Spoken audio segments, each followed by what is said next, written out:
Yesterday we read The Lion and the Mouse, and we talked about who the characters were, the setting, and you identified the problem and how the characters reacted to the problem throughout the story. So you told me yesterday that the story was about a lion and a mouse. You identified the setting as a cave. You also identified a couple problems. The first problem was that the mouse gets stuck with the lion, and the lion says he's going to eat him. So the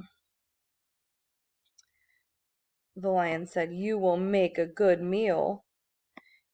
And then you identified how the mouse solved the problem. He says, "Please let me go, and someday I will repay you."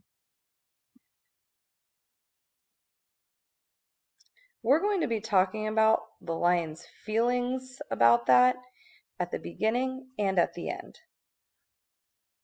A lion lay asleep in a cave, his great head resting on his paws. A shy, quiet little mouse came into the cave and ran across the floor. Because the cave was dark, the mouse did not see the lion. Frightened, the mouse ran, but in his haste to get away, he ran across the lion's nose. The lion woke up. The lion laid his huge paw angrily on the tiny creature. "You will make a good meal," roared the lion. "Are you going to hurt me?" asked the poor mouse. "Please let me go, and someday I will repay you." The lion was so amused at the idea of the little mouse being able to help the king of beasts that he lifted up his paw and let her go. The mouse ran away to safety, and the lion went back to sleep. So, does the lion think that little mouse will ever be able to help him? He doesn't.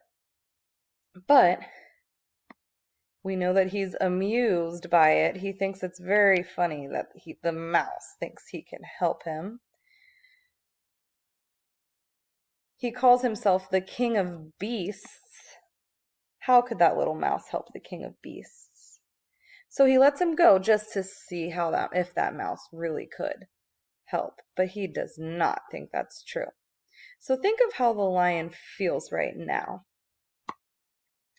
Some weeks later, the lion was roaming the forest. Suddenly, the lion found himself caught in a net.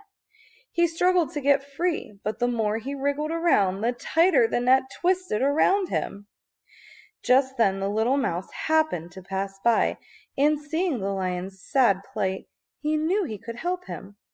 The mouse went up to him and soon gnawed away the ropes of the net, freeing the lion. "I have helped you like you have helped me, and now I have returned the favor," said the little mouse. "Wasn't I right? Even a mouse can help a lion." So the mouse proved something in the end, didn't he? So in the beginning, that lion felt like he was big and fierce and could never be helped by a mouse, but in the end, he's changed. I want you to tell somebody in the room, whether it's a family member or a pet or a stuffed animal, how the lion is different now.